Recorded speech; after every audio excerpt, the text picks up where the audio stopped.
starting recording. It hasn't started yet. I'm just waiting for the button when you know the counter when the seconds start counting. Yes. I'll tell you when it's okay. It's recording. But you're well apart from that, I'm sure. I'm. Sorry, messing up the timings. Oh yeah, I'm going back to Oxford to work for Carfax. I've actually got a salaried position. Meeting your favourite person. Very good. Well, we don't talk about favourites. Lovely, but yeah, offering me a miserable salary. I'm sorry. Here we are. Okay. Greetings, respected viewers. I'm here with Professor Tim Wilson. So he's a YouTuber extraordinaire, the star of The Circle, that reality TV show in 2019, a cartoonist, artist, writer. What else should I say? Multi-talented man of dazzling talent. All right. So we're going to interview Professor Tim Wilson. So I've got a number of questions for you. Anything else you'd like to say about yourself by way of introduction? No, I think finally my love of innuendo has got the better of me, and I'm following in the footsteps of Anne Widdecombe. Oh yes. Wow. Okay. But I don't share her political. I realised, and she went back into politics and was a Brexit MEP for a few years. You may know, yes. Well, I do know this, but now she's a doyen of Talk TV and GB News. She literally goes from station to station, giving the same opinion in both stations. I would like to be on that. Can you get me onto that? I can't get. They asked me. I went along for a thing and a little pilot, and then I just thought it seemed a bit grimy, and I can't work out when I think back to it which one it was. I don't know whether it was Talk TV or G News, but you know I will talk to anybody. You'll talk to anybody, okay? Goodness, you're not going to go on what it is, Dancing with the Stars like Anne Widdecombe did, are you? No, I'm not. No, I probably would if they asked me to do that. I would consider it, but they. I remember I was on one occasion. I went to a theatre thing, and there were photographers and everything there, and the red carpet and all that stuff. And I secreted myself at the bar, and all these people, all the professionals from Dancing on Ice. Dancing on Ice. I don't skate, and oh, that doesn't matter. We'd teach you. And I said I'd scream, and they said, "Great, teach me."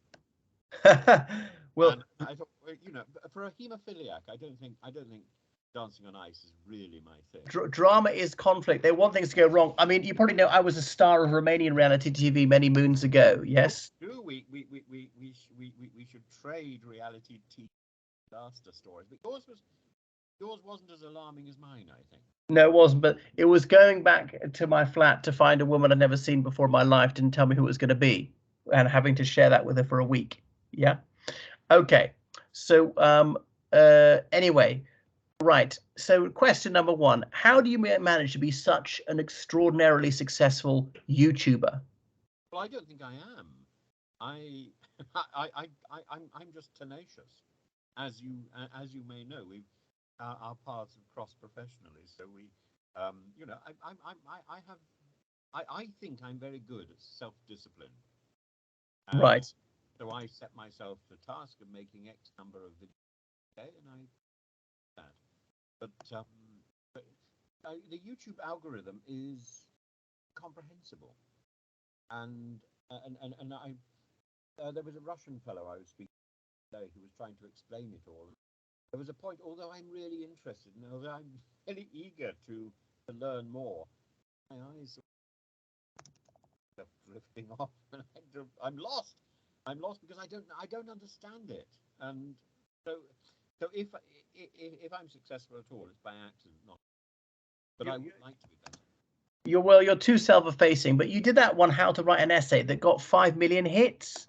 That was fantastic.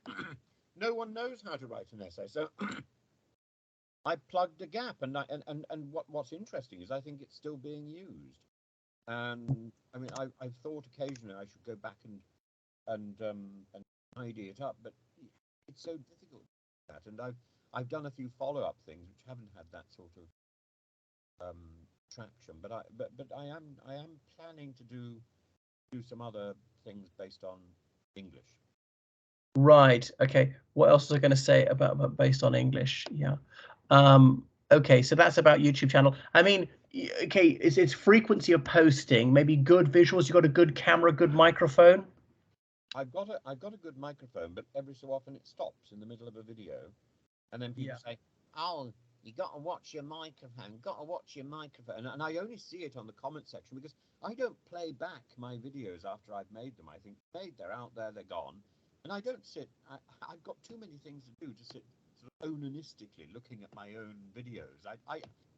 Unless somebody tells me there's something wrong with them, I just assume they're okay. It's Because, well, the thing is, I watch my own videos because nobody else does. you look at your own videos. Yeah, sometimes a little bit. George, I'm shocked. I never look at mine. I just assume they're there, gone. Right, like a hound returning to its vomit. Yes. Slurp.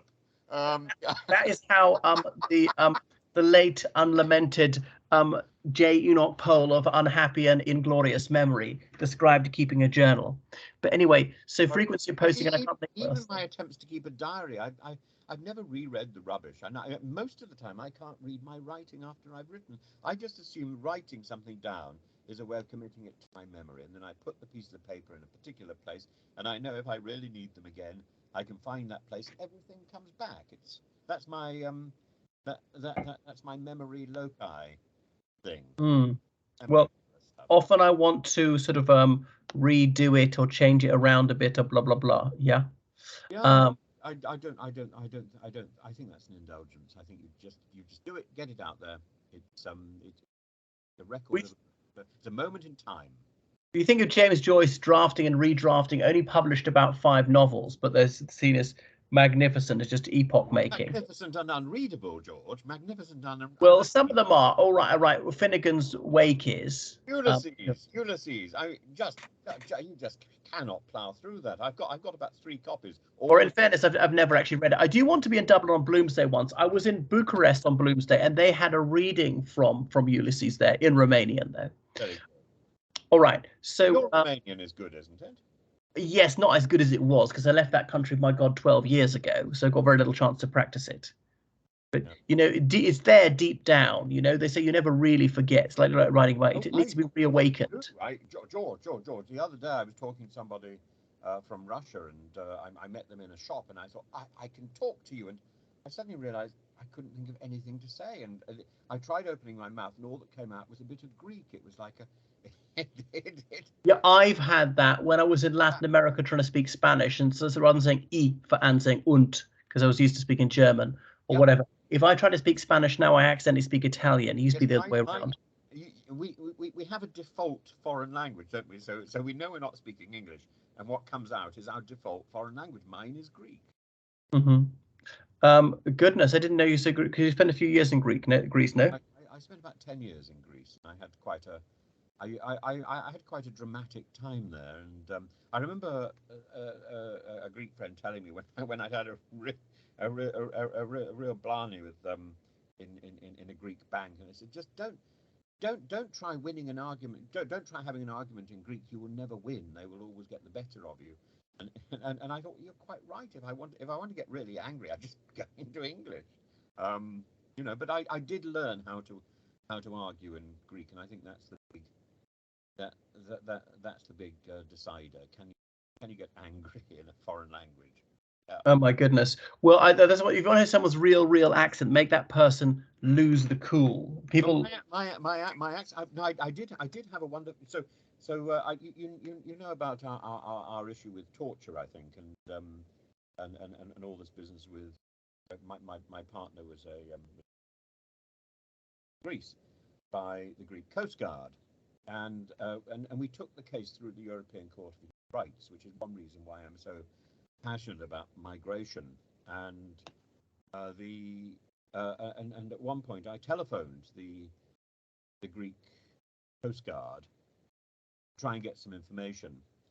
And I spoke in Greek, and for some reason they assumed I was part of the defense team. and they Mhm. sang like canaries.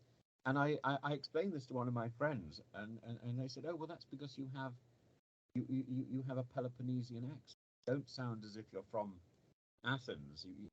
Because I learnt my modern Greek as a goat herder on the steppes of the Taygetos Mountains, and so My word. and so I really have quite a local sounding accent, apparently. Well, I have been called goatish, but not linguistically. Well, Uh, I looked after 100 goats on a mountainside. They were extremely pungent, and when I came back to the UK, mm. people moved away from me in the tube. In fact, I don't like their cheese. I'm not sure if they must have eaten goat meat at some point, but I so thought they would largely look after themselves. They're not so sure-footed, these goats. they do look after themselves. It was a wonderful job. Wow. Okay. But they did expect me to milk the goats as well, which is quite difficult. You have to pull the udders between the back legs and aim the milk for at your pail far enough away so that other things don't drop into the milk at the same time. My word. There's no machinery to do that like for Well, cows. there might be, but 100 goats, you don't have a machine. You have hands. Wow. All right. All right. Next question. What was it like being on that TV show, The Circle? Well, being on the show was lovely. I loved it.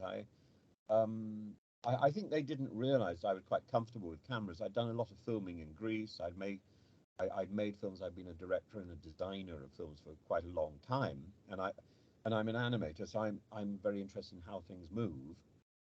But I hadn't performed for a long time, so I was a little bit anxious about that. But I loved being on. I loved the time alone with my cat, Hmm. but I hated the process afterwards. I don't know what it was like in Romania, but in Britain, the the reality TV approach is to use a sort of torture primer technique called R21 technique, where you remove time, where you remove control of temperature, where you have constant direction, where even your meals or your loo time is controlled. You were in a house with how many people? Well, I was in a house on my own. I was in a flat on my own, and I could engage with other people through a vision screen, through a social media construct. And so For some of the how long? for a month. So some of the people I was talking to didn't exist, or weren't who they say they were. And as a teacher, you have a sense of who is a girl, who is a boy, who is real, who is not real. You just have this innate sense, don't you? You know when you see an essay, you know that it's been cribbed from somewhere else. You may not know exactly where it's been Well, cribbed. no, I had this because there was this 11-year-old and she had the lowest literacy age in the school, right? And then she starts writing like a professor. Yes. And then she reused the word diocesan. So I said, what does it mean?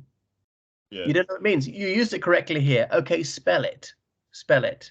Yeah. Ah, no, you're very cool. You're very The cool. trouble is, I would just drop the word into conversation and just because some of them honestly think that that is research, copy paste, saying, yes, you can find info, you can use individual, there's no copyright on facts or whatever, or words, but no, you can't take whole sentences and pass it off as your own, you know? I'm pretty certain when I was at university, I took whole sentences and passed them off as my own.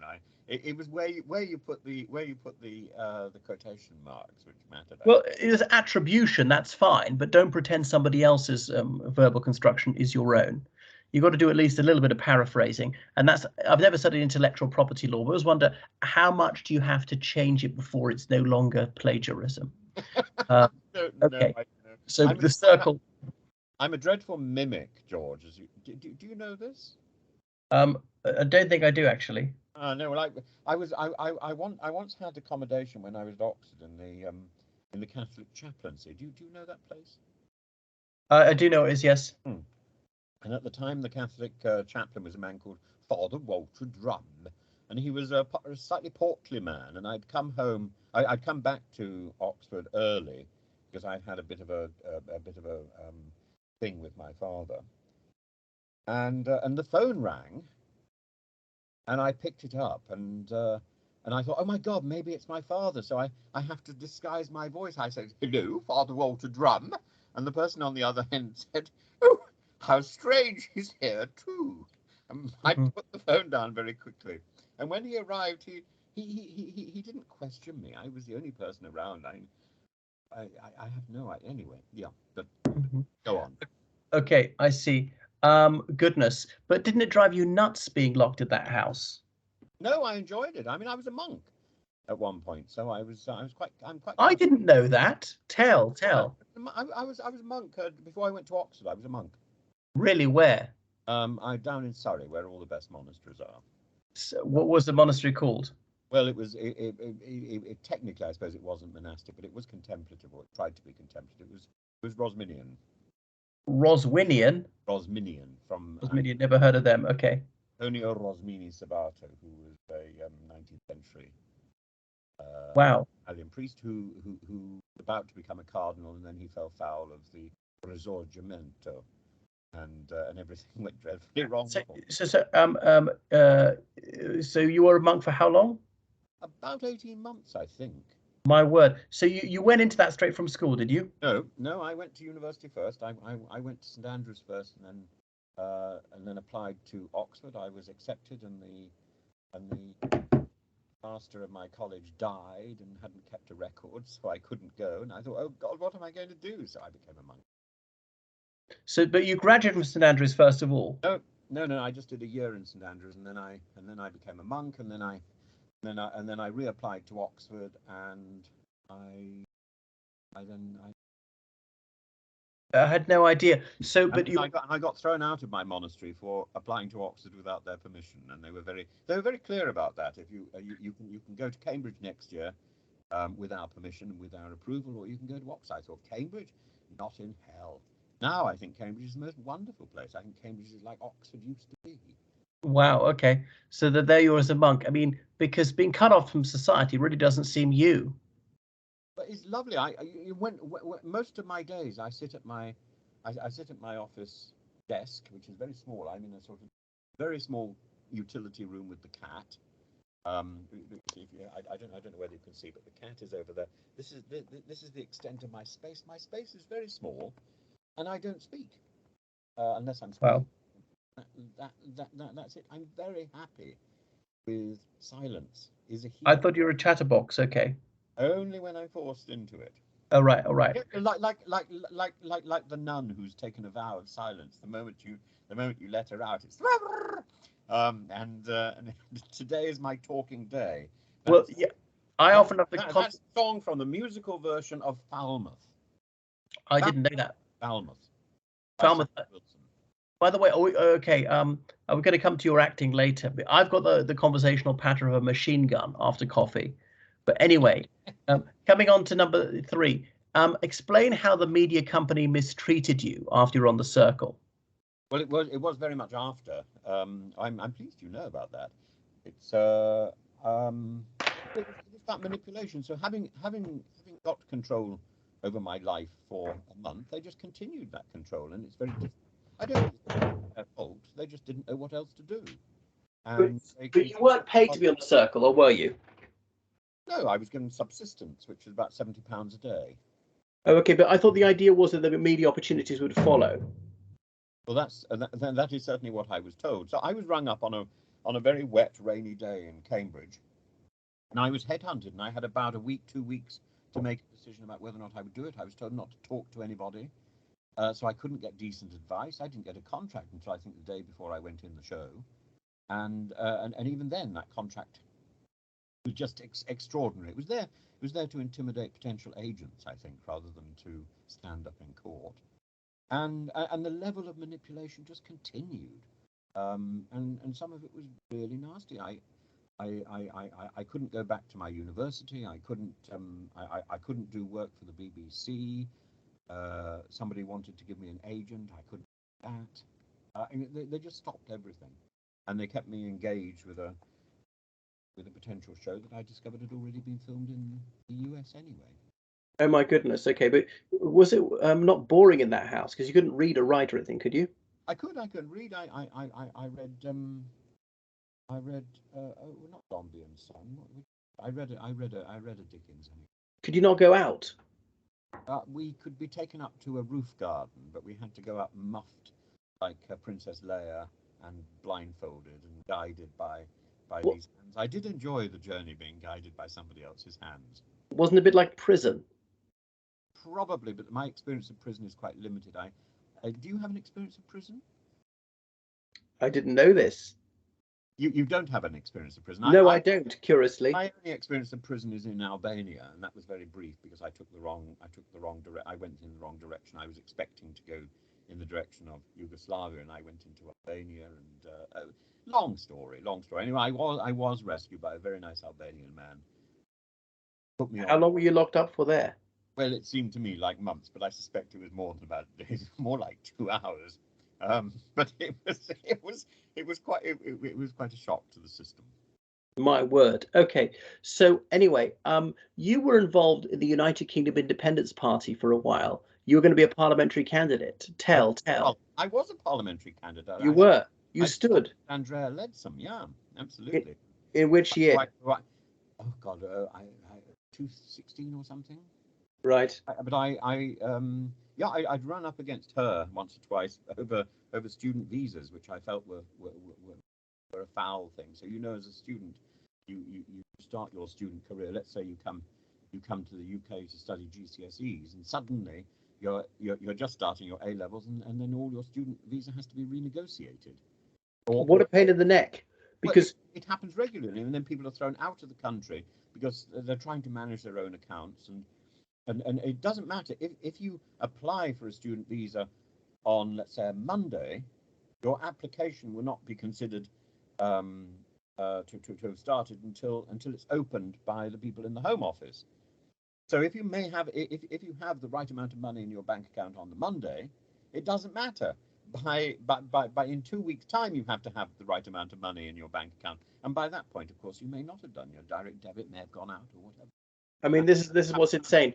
I'm someone who would want to quite reduce immigration quite a lot, but I do think with student visas we need a sensible, slick, efficient system because they're bringing money into the country for goodness sake, and they're not immigrants, so don't count them in the immigration statistics. I'm 100% behind that, but the problem is that it's much easier to count them in the immigration statistics, particularly if you can throw some of them out because they're inevitably going to come back.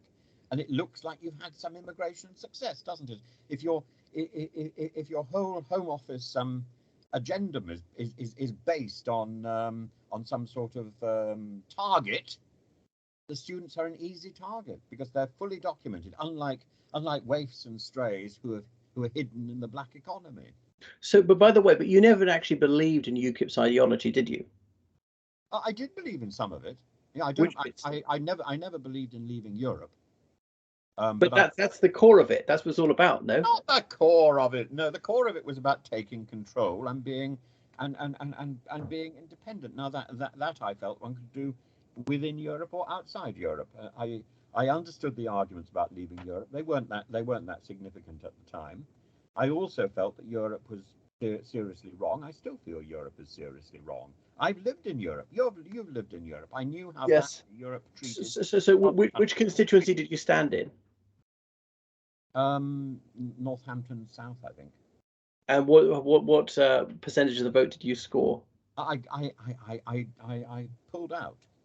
Ah, I pulled out in the early days of the general election because I'd reached out to. I thought, what can somebody with a degree in theology do with a sort of national focus like this? I thought, well, I can see if it's possible to devise a sort of pan-Islamic council. Probably get King Charles as Prince Charles to be some sort of patron, and so I started writing to as many Muslim councillors and MPs and lords as I possibly could, and I fell into the orbit of Humza Yousaf, who's now the First Minister. And wow. Humza Yousaf was on a radio program with a man called George Coburn, who was a UKIP MEP, the only UKIP MEP for Scotland. He walks around in a kilt. He's rather a he thinks he's rather a funny man, but anyway, he was at the recording, and Humza was late, and And the interviewer said, "I wonder if you know where your friend is." And Coburn says, "Humza Yusuf, or as I like to call him, Abu Hamza." Mm-hmm.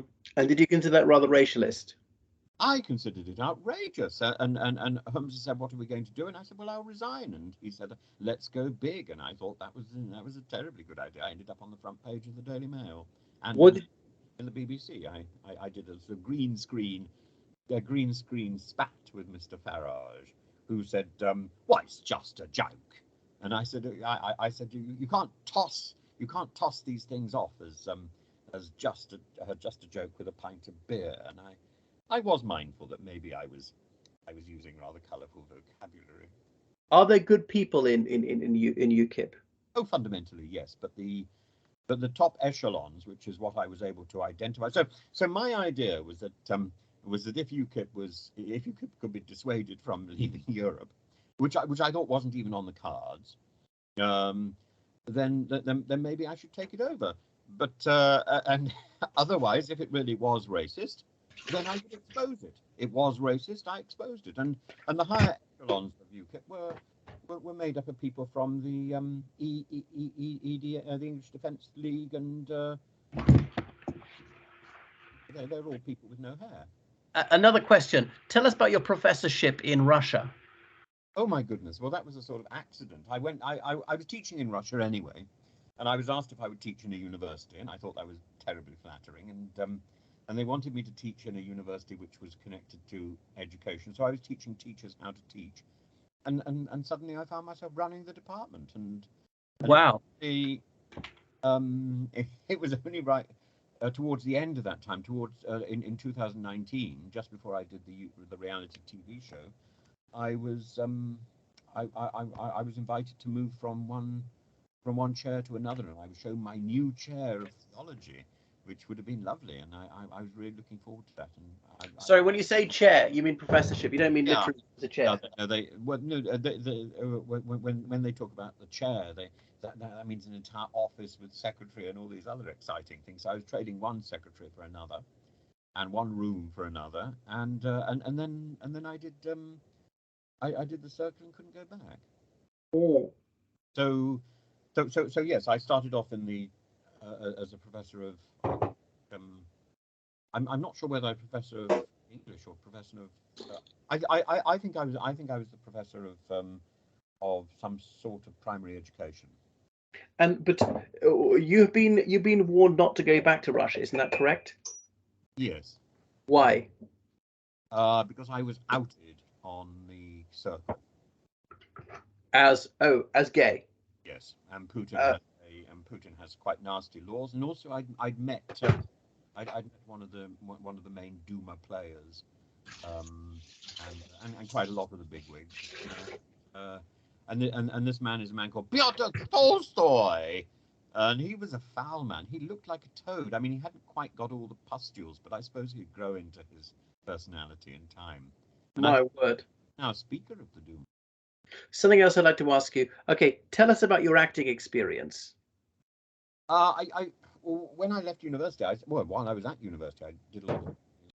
When I left, I thought I would go into the theatre, and I sort of juggled theatre and education and film work, mostly illustration and animation, and then somehow I found myself moving further towards directing and designing. And you're a man of many parts. When I came back from Greece, I thought, I can't really do theatre. It's just too intense.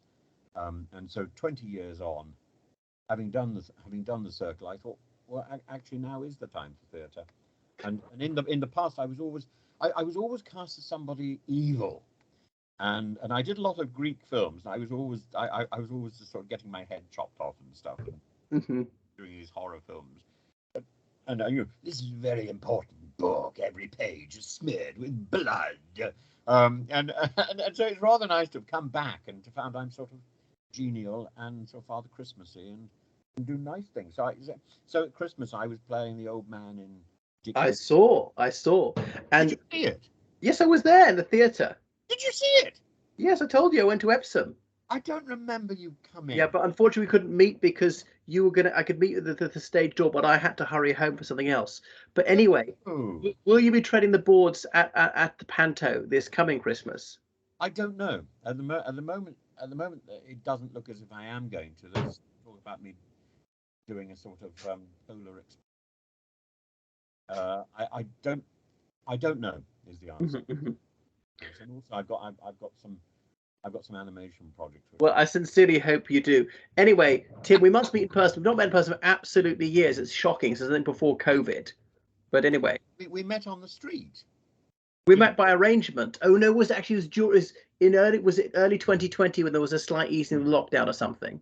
Oh no. Lockdown was at its worst, and I think I was. I think I Was it early 21 or late 20? I was attending a little one of those things where you stick. Oh, that rally, yes, that protest on Parliament Square. It's like September 2020. That was it. It's 3 years ago. My God.